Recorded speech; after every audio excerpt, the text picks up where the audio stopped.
আসসালামু আলাইকুম বন্ধুরা। তো আজকে চলে এলাম খুবই গুরুত্বপূর্ণ একটি আপডেট নিয়ে, যেটা হচ্ছে একাদশ শ্রেণীর ভর্তির যে শেষ সুযোগ এটার সম্পর্কে কিছু কথা বলবো। এবং কলেজ ভর্তির সময় 15 তারিখ থেকে তোমাদের কলেজ ভর্তি শুরু।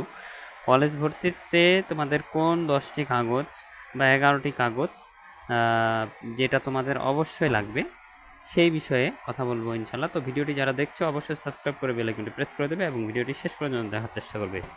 তো এইখানে একটি বিষয় বলবো যে যারা দ্বিতীয় পর্যায়ে আবেদন করেছিলে, দ্বিতীয় পর্যায়ে আবেদন করার পরে যাদের যাদের কলেজ এসেছিল এবং তারা কলেজ আসার পরে তারা মাইগ্রেশন অন করে নিশ্চয়ন করে মাইগ্রেশন অন করে রেখেছিল, তাদের কিন্তু তৃতীয়বারে আবেদন করার কোনো প্রয়োজন নেই। অনেকে কমেন্টে এই কথাটা বলছে যে যারা নিশ্চয়ন করে ফেলেছে একবার তাদের কিন্তু দ্বিতীয়বার কোনো সুযোগ নেই, তৃতীয়বার কোনো সুযোগ নেই, তৃতীয়বারে কিন্তু তারা কোনো আবেদন করতে পারবে না। হ্যাঁ, এমনটা যদি হয় যে দ্বিতীয়বারে কলেজ এসেছিল নিশ্চয়ন করেনি, সেক্ষেত্রে সে তৃতীয়বারে পুনরায় ফি দিয়ে তারপরে সে আবেদন করতে পারবে।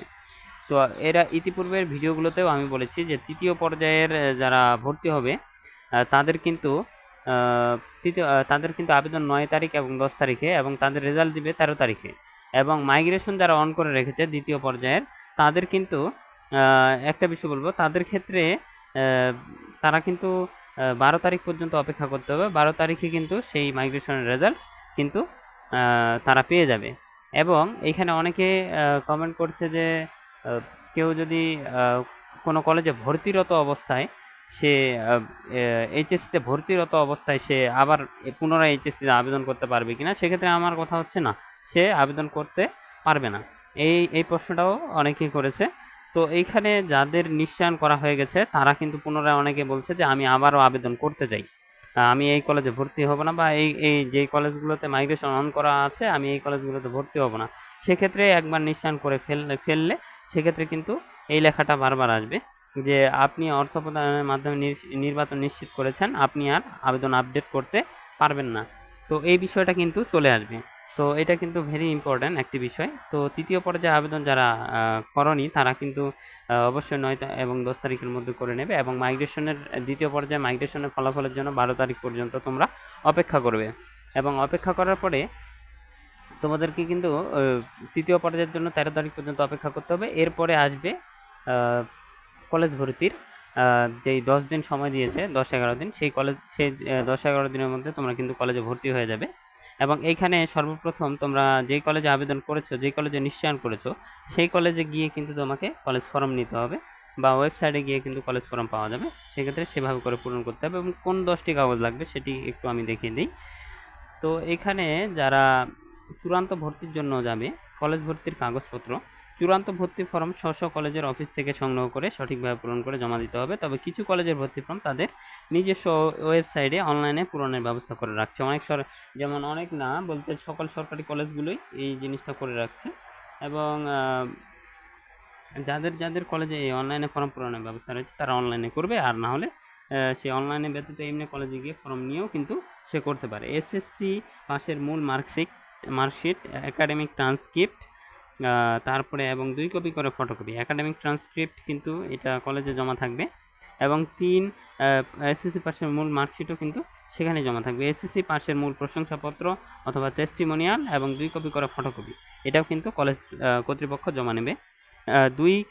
4 নম্বরে হচ্ছে এসএসসি পাশের মূল প্রবেশপত্র, অ্যাডমিট কার্ড, 2 কপি করে ফটোকপি। এখানে কিন্তু মূলটা না, ফটোকপি দিতে হবে। এসএসসি পাশের মূল রেজিস্ট্রেশন কার্ড এবং 2 কপি ফটোকপি, মূলটাও লাগবে এবং ফটোকপিও লাগবে। তারপরে শিক্ষার্থীদের পাসপোর্ট সাইজের ছবি 5 থেকে 10 কপি, স্ট্যাম্প সাইজের ছবি 2 থেকে 5 কপি, এগুলো সংগ্রহ করে রাখবে তোমরা। পিতা অভিভাবকের পাসপোর্ট সাইজের ছবি এবং স্ট্যাম্প সাইজের ছবি, জন্ম নিবন্ধন কার্ডের সত্যায়িত ফটোকপি, পিতামাতার জাতীয় পরিচয়পত্র, ভোটার আইডি কার্ডের সত্যায়িত ফটোকপি, সত্যায়িত 2 কপি ফটোকপি সত্যায়িত লাগবে। এরপরে কিন্তু পাঠ বিরতি যারা দিয়েছে, এটা খুব গুরুত্বপূর্ণ বিষয়, যারা 2022 সালে ভর্তি হয়েছিল কিন্তু পাস করেছিল এসএসসি, ভর্তি হয়নি, 23 সালে যারা পাস করেছে কিন্তু ভর্তি হয়নি, তাদের ক্ষেত্রে শিক্ষা বিরতি সনদপত্র লাগবে। এটা কিন্তু তোমরা কলেজে পাবে না, এটা স্কুল থেকে তোমাদেরকে সংগ্রহ করতে হবে। স্কুল থেকে তোমাদের শিক্ষা বিরতি সনদপত্র কিন্তু সংগ্রহ করে নিতে হবে। এরপরে যাদের সর্বশেষ আরেকটা বিষয়, যাদের কোটা রয়েছে তাদেরকে কিন্তু কোটার যেই প্রমাণের সনদপত্র সেটা কিন্তু লাগবে, যে কোটা আছে কিনা সেটার প্রমাণাদি লাগবে। তো এই 11টি কাগজের মাধ্যমে তোমরা কিন্তু ভর্তি হতে পারবে। এবং কলেজে ভর্তির জন্য অবশ্যই স্ব কলেজে নির্দিষ্ট করে ফি, কোন কলেজে কত ফি, সিটি কর্পোরেশনে কত ফি, ইউনিয়নে কত ফি, তারপরে গ্রামাঞ্চলে এবং সিটি কর্পোরেশন বাদে কত ফি, সেই ফিগুলো নিয়ে কিন্তু আমার চ্যানেলে একটা ভিডিও দেওয়া রয়েছে। সর্বনিম্ন ফি 1500 টাকা এবং সর্বোচ্চ ফি 8500 টাকা, এর মধ্যে সীমাবদ্ধ। তো তোমরা অবশ্যই স্ব কলেজে গিয়ে জেনে নেবে যে ফি কত টাকা করে, তাহলে কিন্তু সহজ হয়ে যাবে। তো বন্ধুরা, এই ছিল আজকের আপডেট। সকলে ভালো থাকবে, সুস্থ থাকবে। আসসালামু আলাইকুম।